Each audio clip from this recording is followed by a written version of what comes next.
Hello, and welcome to Mission Matters Live, a program focused on promoting a spirit of mission among the people of God in the Archdiocese of Chicago. My name is Megan Mio, and I'm the Director of the Global Mission Office in the Archdiocese of Chicago, and our engineer this morning is Mike. This month, we are talking about Maryknoll Lay Missioners. We're in studio with Celine and Don Woznica, former Maryknoll Lay Missioners and current leaders in migrant ministry at St. Edmund Parish in Oak Park. We also have on Zoom Jennifer Tomshack, who is the communications manager for Maryknoll Lay Missioners, and we have Daniel Lizárraga, manager of Maryknoll's Mission Services Department as well. We are blessed and joyful, and thanks for your visit today, because we can talk about the work of Maryknoll Lay Missioners, which has many connections here in Chicago, including Don and Celine.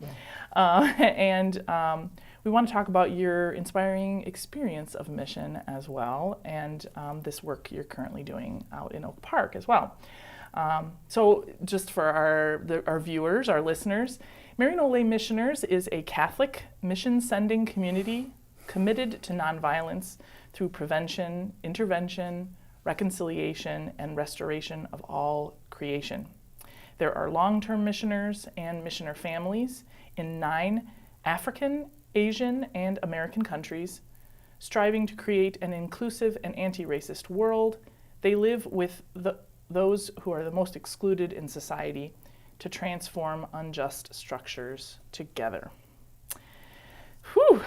It's a tall order Maryknoll Lay Missioners have placed, and I know it's done, I'm sure, in different ways, and people with different personalities and different gifts that they bring to lay missionary experiences. But with so many wonderful guests here with us in studio, I'd like us to start with some introductions, and maybe we can talk about what your relationship is with Maryknoll Lay Missioners, and then we'll go from there to discuss some of your experiences as well. But maybe we can start with Celine and Don. Can you tell us a little bit about yourselves, your history here in the Chicago area, and then how you got connected with Maryknoll? Please.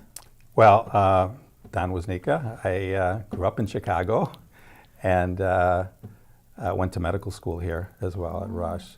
So when we went to Maryknoll, I used my calling as a physician, in part to do the work of a physician. We also did many other works as well with our parishes that we worked in there, based Christian communities, an orphanage, different sorts of works.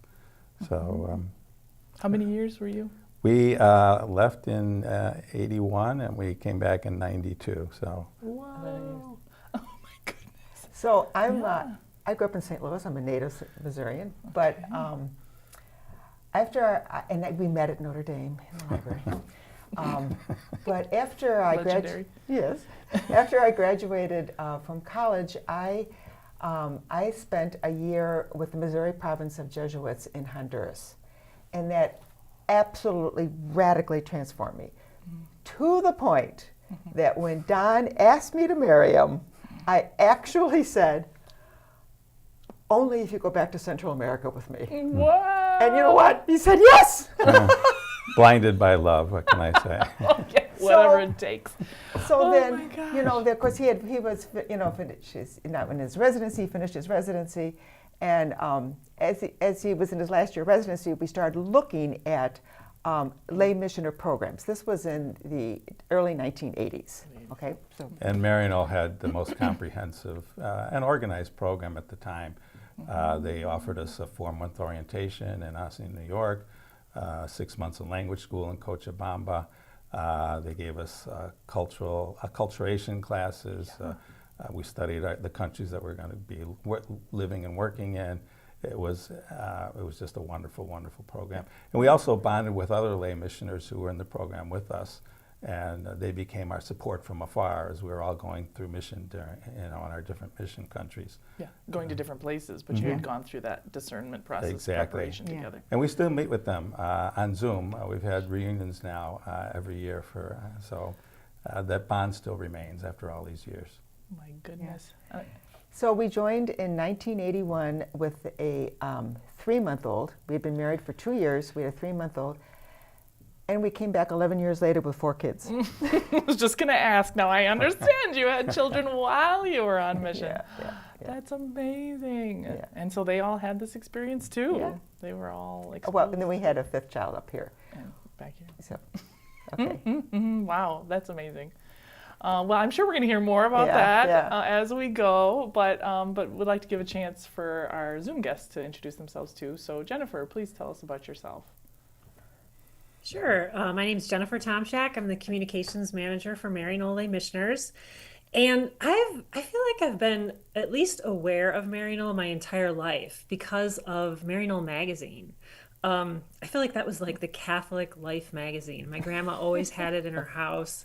And I remember always like flipping through it, and it just seemed like um, it was just so adventurous of what the missioners were doing, and so exciting.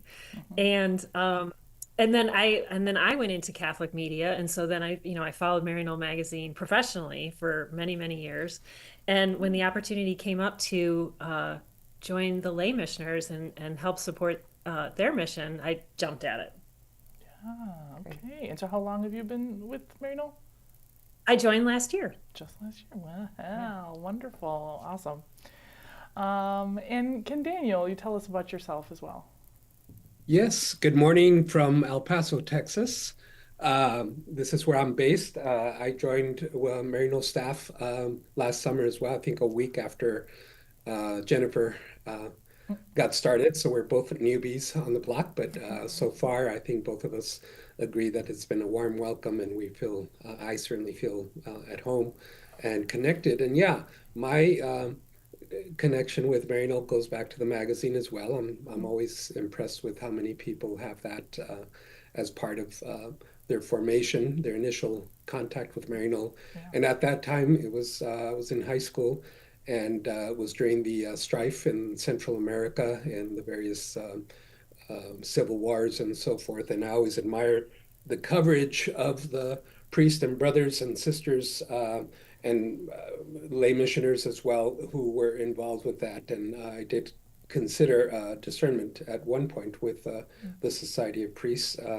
That wasn't to be. However, I get the opportunity now to live and to serve in this way, in this capacity as a staff person. And I oversee the recruitment and training of our missioners. And so far, it's been a blessed time. There are a lot of other activities, and I'll be happy to share more about that as we go on. So I said I'm greetings from El Paso because although Maryknoll was founded and continues to be rooted in Ossining, New York, our formation program, orientation and formation program, is here in El Paso, which lends itself to a lot of mission opportunities firsthand, of course, with the situation that historically has been with the migrant community here, and now, of course, with various challenges in that regard. But we do have lay missioners present here in addition to the other countries that we serve. And so I'm very blessed and feel just a wonderful opportunity to have people who would consider, who are considering serving as Maryknoll lay missioners. Yeah, my own experience, Maryknoll is all over the country, of course. As you mentioned, of course, in New York and El Paso, Texas. There is a Maryknoll mission house here in Chicago as well. It is located in Hyde Park, near south side of the city. I believe that some of the Maryknoll seminarians are studying at the Catholic Theological Union, so that is why that location made a lot of sense. But I know that we've got lay folks coming through, sisters as well. It's a network. So I wonder if maybe we can talk a little bit more broadly about Maryknoll as a whole. Jennifer, maybe you can tell us, what is the connection with Maryknoll fathers as well as brothers and sisters? Because it's a big network, a big family of Maryknoll here in the U.S. and around the world. But and then can you just tell us a little bit about the history? And I believe this is the year that you'll be celebrating 50 years for Maryknoll Lay Missioners. Please tell us more. Yes, absolutely. So as Megan mentioned, Maryknoll is a Catholic mission movement that's now comprised of 4 expressions: the fathers and brothers, the sisters, the lay missioners, and the affiliates. And Maryknoll has been central to the U.S. Catholic Church's overseas mission work for more than a century.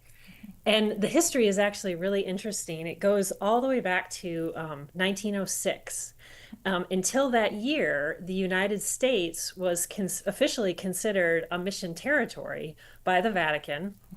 But then in the early 20th century, our country had developed to a point where we were then able to we were no longer a mission territory, we became a mission sending country. And the fathers and brothers were founded in 1911, and the sisters were founded a year later. But it wasn't until the end of World War I that the first fathers went on mission to China. And China was the initial focus of Maryknoll. Maryknoll's first lay missioner went to China as well, and that was in 1930. But laity and mission was really an exception for decades. It wasn't until really after Vatican II that there was growing interest among the laity to go on mission themselves. Yeah. And once again, Maryknoll was a pioneer in that regard. So the official founding of Maryknoll Lay Missioners took place in 1975, 50 years ago. And since then, we have sent nearly 1,000 missioners to 35 countries. Wow. Well, you know, Don mentioned, you know, that Maryknoll Lay Missioners was the most kind of organized and, you know, supported and well thought out, you know, because of this long history. I'm sure. I wonder, I guess we'll talk more about this, but lay missioners are sent in places where Maryknoll fathers, brothers and sisters probably are already ministering as well, that there's a Maryknoll connection in some of these places. Is that true? Oh, absolutely. Yeah. I mean, so the history in a lot of these countries goes back, I mean, decades and decades. Yeah. Yeah.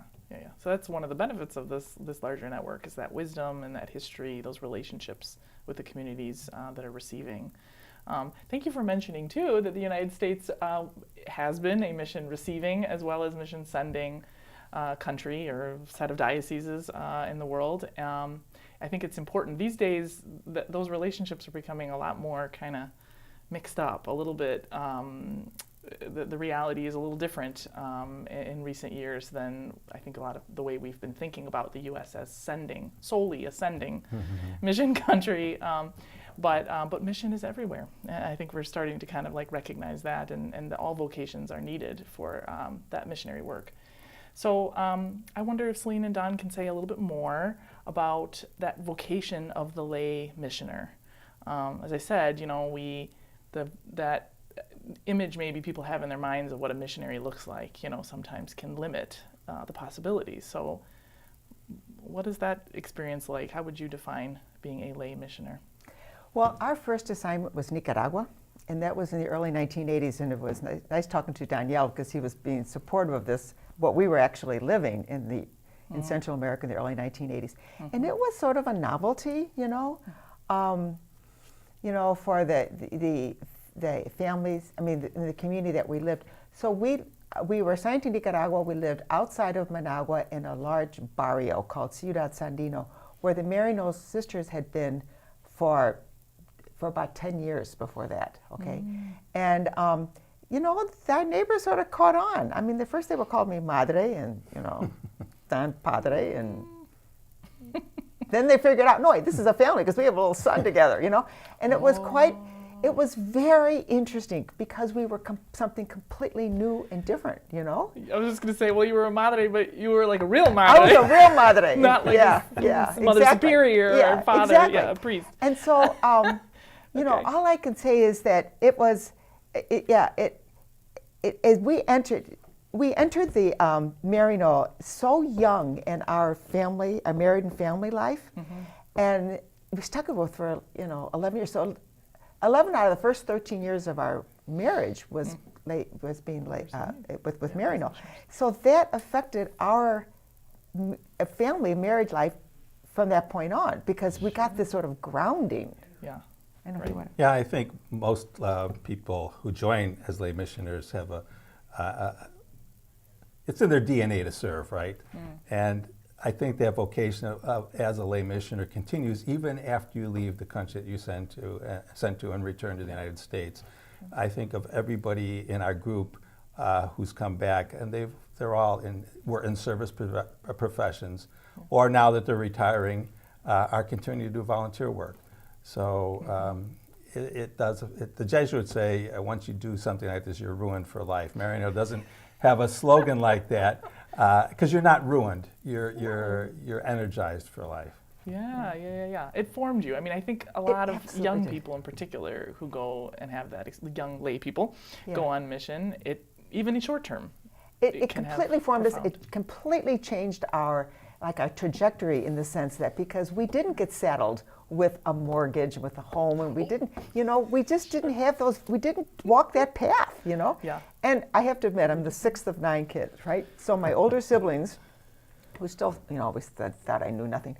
They just couldn't believe. They said, "You have no idea what you're doing. You've got to get back. You've got to start saving. You've got to start saving. You got to do this. You got to do." No, we're fine. And we clearly survived but we just didn't have.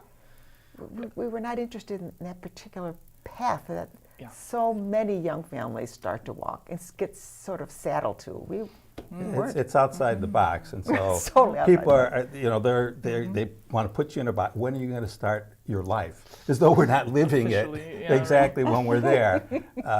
The life was to come back here and, as she said, get a house and a mortgage, and eventually we did that. But it was after 11 years of having a completely different experience. Yeah. Well, I imagine too that your spirituality flourished, your relationship with God, your prayer lives, your understanding of your faith deepened tremendously from the experience as well, which maybe some young families feel like, I'm too busy, I don't have time to think about my relationship to God, which of course, anyway, there's different ways we can do that, but that, being a lay missioner, you make it so much a part of every single day and every moment, which I'm sure is a gift for yourselves and for your family as a whole. Yeah. Wonderful. And we'll talk some more about exactly what that looks like as we go. But I wonder if we can just take a moment before we end this segment of our conversation to talk a little bit more about, what's going on right now with Maryknoll Lay Missioners. I mentioned that there's folks in different parts of the world. But I wonder if maybe Daniel can tell us a little bit about currently there are Maryknoll Lay Missioners ministering, serving right now, living with communities.